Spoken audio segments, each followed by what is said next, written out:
Olá pessoal, bem-vindos a mais uma aula de Química. Na aula de hoje a gente vai continuar falando de cinética química e vamos falar agora de estudo gráfico. Na outra aula a gente já viu alguns pontos sobre taxa de desenvolvimento da reação, alguns aspectos da cinética e hoje a gente vai ver como que isso pode ser expresso por gráficos, certo? A gente já viu que, no geral, quando uma reação tem início, a quantidade do reagente é máxima, né? Já que ele ainda não se tornou produto, e a quantidade de produto, obviamente, é zero. À medida que a reação ela vai acontecendo, né, à medida que o tempo passa, lembre que esse fator tempo é extremamente importante para o estudo de cinética. Então, os reagentes eles vão sendo consumidos e os produtos vão sendo gerados até que uma quantidade mínima de reagente sobre, ou eventualmente zero, e que todo o reagente seja convertido em produto, ou pelo menos a maior parte. Né? Ao mesmo tempo, os produtos vão sendo formados e a quantidade de produto no início da reação, que era zero, começa a aumentar até que se torna máxima. Então vamos tomar esse exemplo aqui do gás hidrogênio, que reage com o iodo, formando o, o hidreto de hidrogênio, ou o hidreto de iodo, quer dizer, o gás iodídico. Então aqui a gente tem uma tabela que eu tenho o tempo e a concentração. Então eu tenho a concentração dos três participantes da reação e o tempo, do tempo 0 ao tempo 6, que foi monitorado aqui. A gente pode observar que no tempo 0, que é quando a reação começa, eu tenho quantidade máxima aqui dos reagentes e zero do produto. Né? À medida que a reação vai passando, se a gente adiantar aqui para o tempo 1, eu vou ter 0,8 desse reagente, 0,8 desse e 0,4 do produto. Então eu diminuí aqui e aumentei aqui. E aí eu vou aumentando aqui, proporcionalmente, diminuindo aqui, proporcionalmente eu vou aumentando aqui. Até que esse aqui termine ou fique numa quantidade muito pequena e que esse aqui seja totalmente formado, certo? Então, a partir dessa tabela, a gente pode descrever isso em um gráfico, como esse daqui. Veja, se eu tiver aqui ó, reagentes, né? Se a gente observar aqui, eu tenho 1 mol por litro dos reagentes e 0 do produto. Né? Então, no gráfico aqui está reagente 1 mol por litro e produto 0, aqui no tempo 0, certo? Se eu for aumentando o tempo, né, a quantidade de reagente ela vai desaparecendo. Por quê? Porque vai ser formado produto. Né? Vai ter um ponto aqui que eu vou ter um equilíbrio, vou ter mais ou menos a mesma quantidade de reagente e produto. E se eu continuar com a reação, eu vou diminuindo cada vez mais a quantidade de reagente e aumentando proporcionalmente a quantidade de produto, certo? Então aqui eu tenho um gráfico de concentração, né, em função do tempo. E aqui eu tenho a taxa de desenvolvimento da reação, que é o que vai diminuindo em função do tempo, porque a taxa de desenvolvimento é basicamente relacionada à velocidade com que o processo se passa.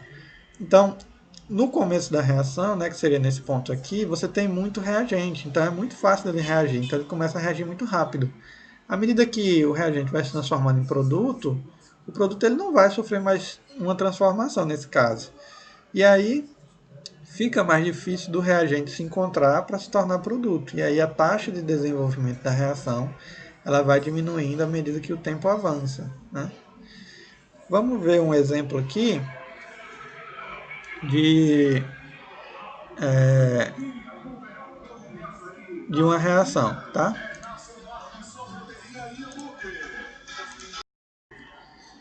Então eu tenho aqui um exemplo da Unicamp.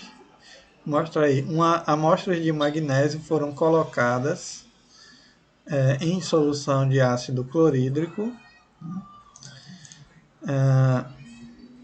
em diversas concentrações e temperaturas, havendo total dissolução do metal e desprendimento de hidrogênio gasoso. Observaram-se os resultados expostos nessa tabela aqui.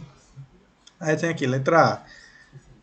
em qual caso a taxa de desenvolvimento da reação foi maior. E na letra B, em qual caso o desprendimento maior da quantidade de hidrogênio. Então eu tenho aqui a equação que descreve o processo. Magnésio mais ácido clorídrico forma cloreto de magnésio e hidrogênio gasoso. E aqui eu tenho a tabela, que eu tenho a massa de magnésio dissolvida e o tempo para dissolver. Então aqui eu tenho a massa e o tempo, né? E aí o que a gente vai fazer? Primeiro, letra A, eu quero saber a taxa de desenvolvimento médio da reação. A taxa de desenvolvimento da reação é a massa que foi dissolvida em função do tempo para dissolver. Né? É o tempo que leva para dissolver. Então, a gente vai fazer isso para os 4 casos aqui. Ó. Tenho 4 casos, 2 gramas, 0,4, 0,4, 0,5. Então, vamos lá. No 1, taxa de desenvolvimento 1, que é do processo 1, eu tenho uma massa de 2 gramas e ele levou 10 minutos para processar, né? Para dissolver. Então, eu tenho aqui 0,2. Então, se eu pegar aqui e dividir 2 por 10, vai dar 0,2 grama por minuto, né? Já que a gente está aqui em massa em grama e tempo em minuto. Então, se eu fizer a mesma coisa para os outros casos, eu tenho aqui 0,4 e 2, né? 0,4 é a massa, 2 é o tempo. Então, eu vou ter 0,2, 0,20 gramas por minuto. Se eu tiver aqui 0,4 e 1, eu vou ter 0,440 gramas por minuto. E por último, eu tenho esse valor aqui, 0,50 dividido por 1, que vai dar 0,50 gramas por minuto. Então, ele quer saber qual é a maior taxa de desenvolvimento da reação, ou a taxa média maior, né? No caso aqui é a amostra 4, né? Já que tem o maior valor aqui, que é 0,50 gramas por minuto. Então, a cada minuto, 0,50 gramas vai desaparecer. Em comparação com os outros, né? Ela é relativamente maior. E a letra B, eu quero saber qual das amostras vai desprender mais hidrogênio. Se a gente observar aqui a equação do processo, a gente tem que cada 1 mol de magnésio dissolvido vai gerar 1 mol de hidrogênio gasoso. Então, a maior massa de magnésio vai gerar a maior massa de hidrogênio. Portanto, a amostra 1, né, que tem 2 gramas de magnésio, portanto, vai liberar 2 gramas de hidrogênio, né, 2 mol. Certo? Então, portanto, aqui nós temos a amostra 1 sendo a que vai liberar mais hidrogênio. Vamos para outro exemplo aqui. Tem aqui numa reação completa de combustão, foi consumido em 5 minutos 0,25 mol de metano, que foi transformado em CO2 e água. A velocidade da reação será... Para a gente calcular a velocidade da reação, basta fazer uma relação entre a quantidade de matéria que foi consumida pelo tempo. Né? Eu tenho aqui as alternativas, então o que a gente faz? Qual a quantidade que foi consumida? 0,25 mol. Em quanto tempo? 5 minutos. Então, se eu dividir 0,25 por 5, eu vou ter 0,05 mol por minuto, que é a alternativa C. Então, nessa questão aqui não precisa nem fazer muito esforço. É extremamente simples. Né? Vamos para mais um exemplo. Eu tenho aí a água oxigenada, H2O2, se decompõe produzindo água e gás oxigênio, de acordo com essa equação que está descrita aqui. O gráfico abaixo foi construído a partir de dados experimentais e mostra a variação da concentração de água oxigenada em função do tempo. E aí eu tenho aqui o gráfico, né? E eu tenho a equação aqui.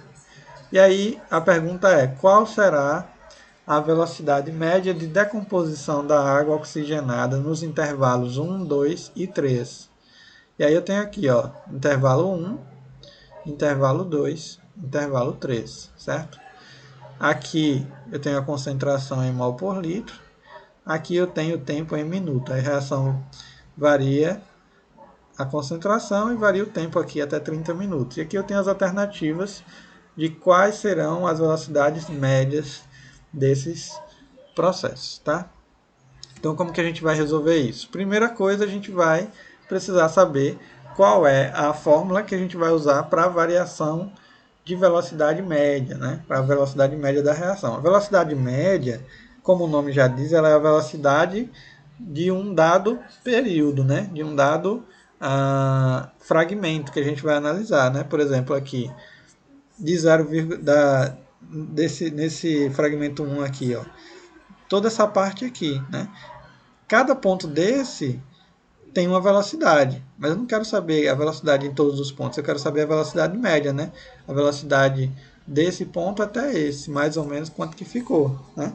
Por exemplo, quando a gente está num carro, num ônibus, ou em algum veículo, que você se desloca em uma determinada distância, obviamente que o veículo ele não vai na velocidade constante. Às vezes tem, se for numa rodovia, você tem pontos de controle de velocidade, tem pontos que você vai mais rápido.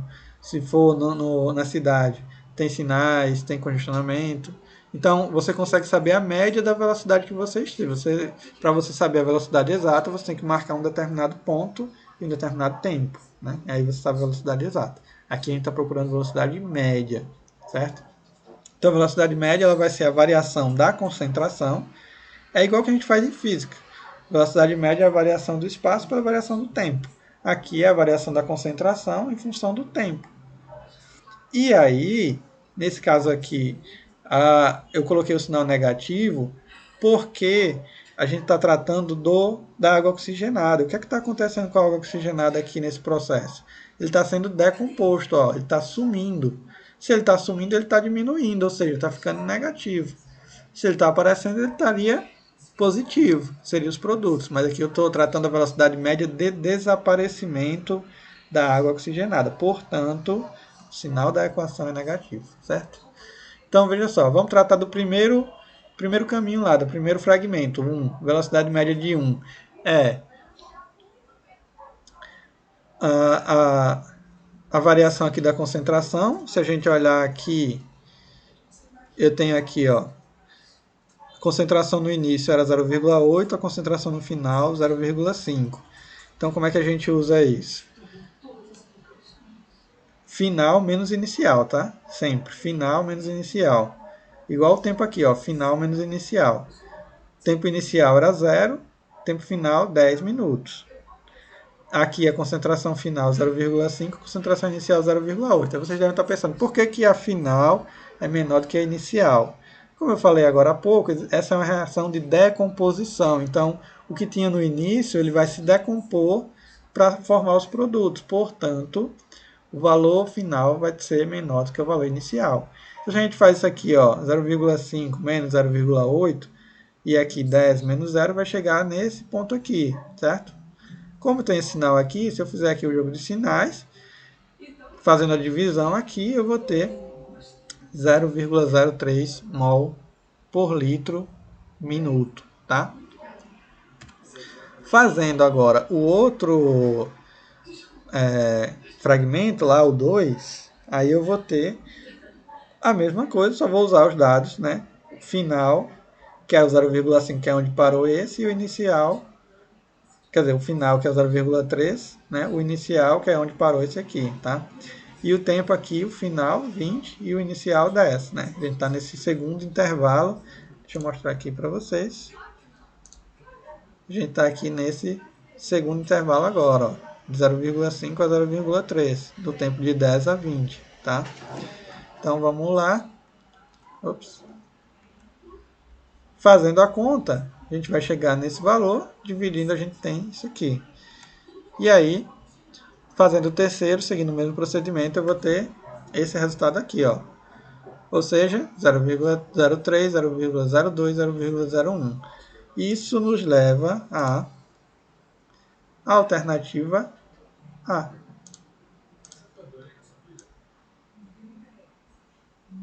Certo? Então, a resposta é a alternativa A. Vamos seguindo. Agora a gente vai falar das condições para que uma reação ocorra. Basicamente, há duas condições que são fundamentais, né? Embora não sejam suficientes para que a reação ocorra. Tá? Os reagentes eles devem entrar em contato, né? Isso é óbvio. Se o reagente não entrar em contato, não vai reagir, então não vai acontecer reação. E deve haver afinidade química entre os reagentes, né? Se não houver afinidade química, não vai haver reação também, né? Por exemplo, se a gente coloca água e CO, monóxido de carbono, não vai haver reação. Vai ser essa equação aqui, ó. Água mais CO, não há reação. Vai ter lá a água e o CO. Mesmo que um esteja dissolvido no outro, mas eles ainda vão permanecer do jeito que são, sem que se transformem em algo diferente, né? Essa é a característica principal de uma reação química, a transformação em materiais, em substâncias diferentes, certo?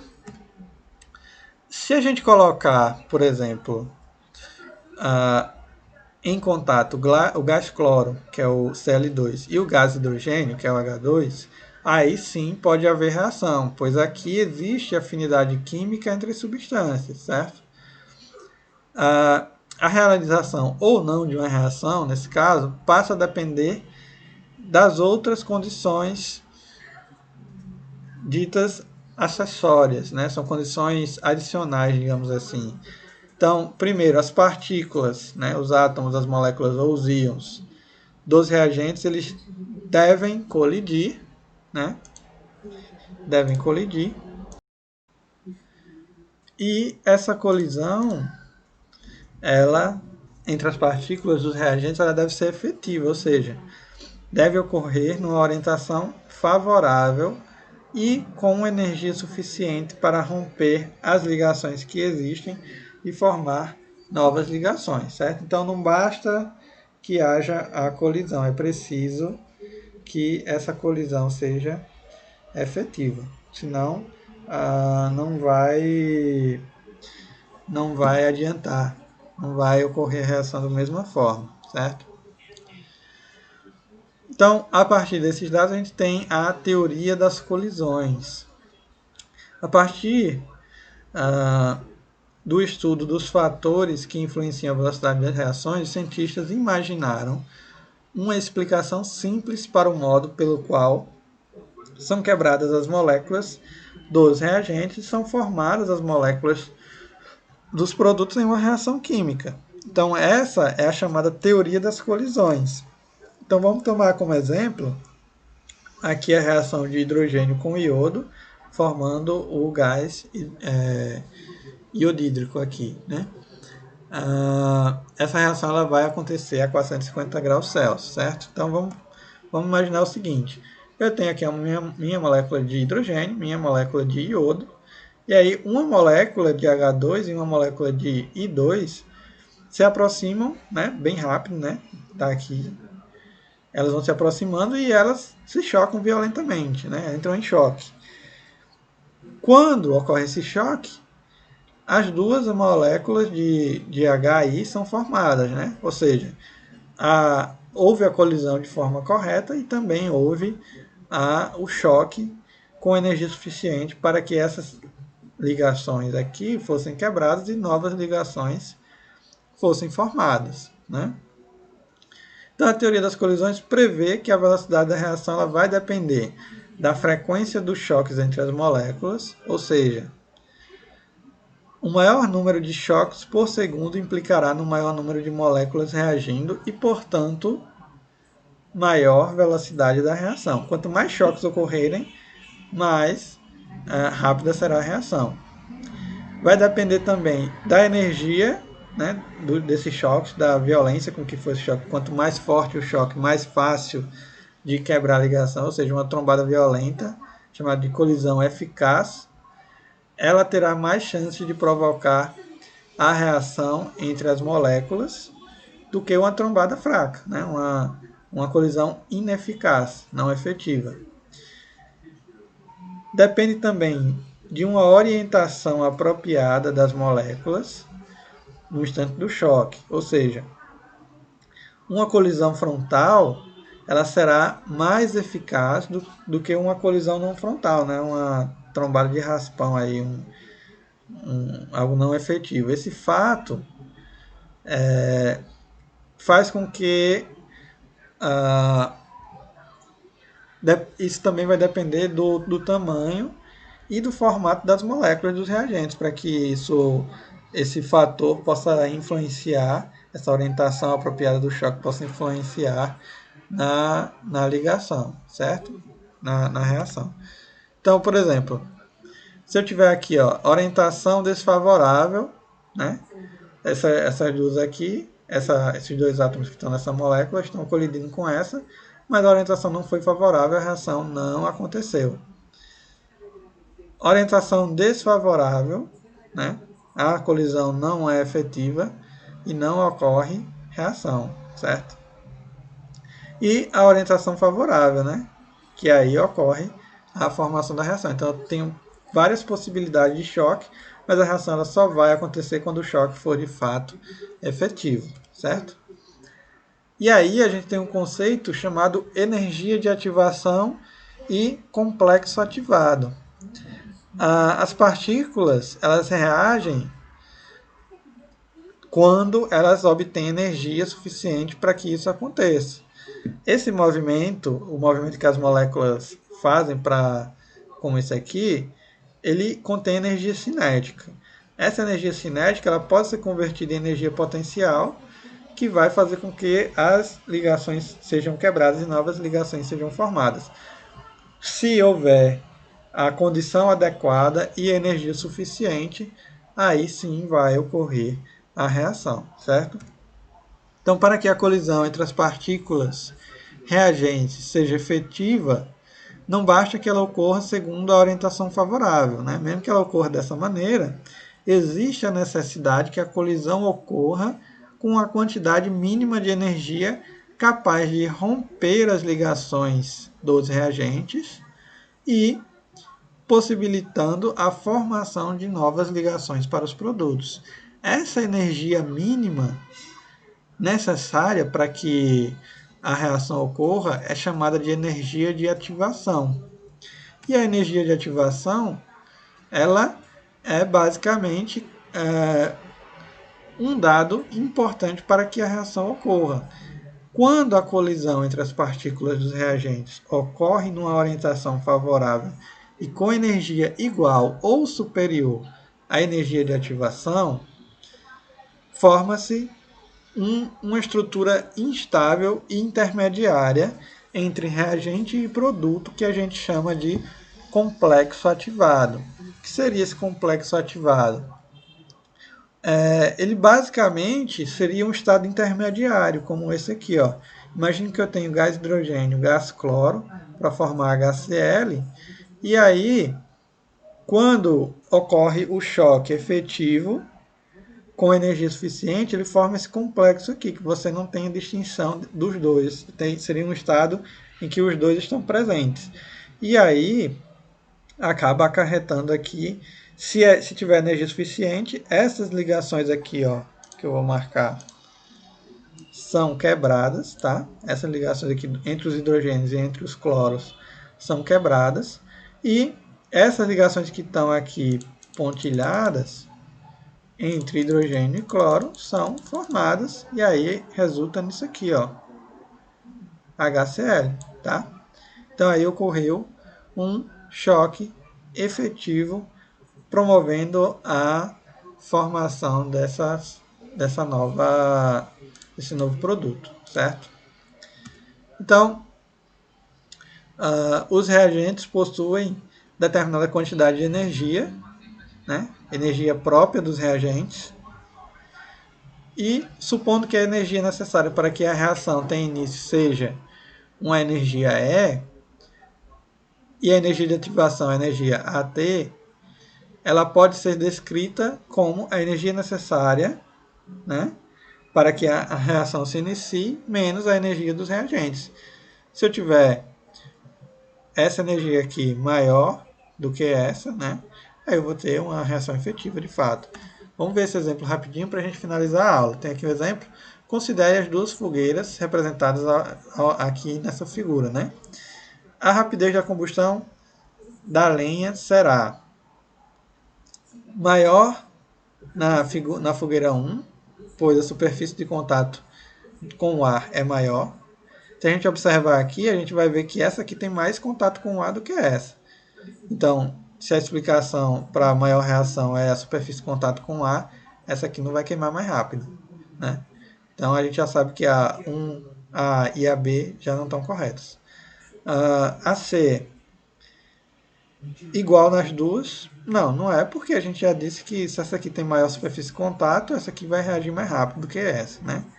Aí aqui, maior na fogueira 2, pois a lenha está menos compactada, o que permite maior retenção de calor pela madeira, ou maior na fogueira 2, pois a superfície de contato com o ar é maior. Então, se a gente pensar direitinho, vai ser maior na 2, a gente já sabe, mas não é porque ela está menos compactada que ela vai permitir a retenção de calor. Na verdade, o calor vai ser liberado mais facilmente. Então, ela vai ser maior na 2 porque a superfície de contato com o ar é maior e aí vai acabar reagindo muito mais facilmente, ok? Então, com isso a gente finaliza a nossa aula aqui e na próxima a gente continua falando ainda de cinética química, ok? Por hoje é só.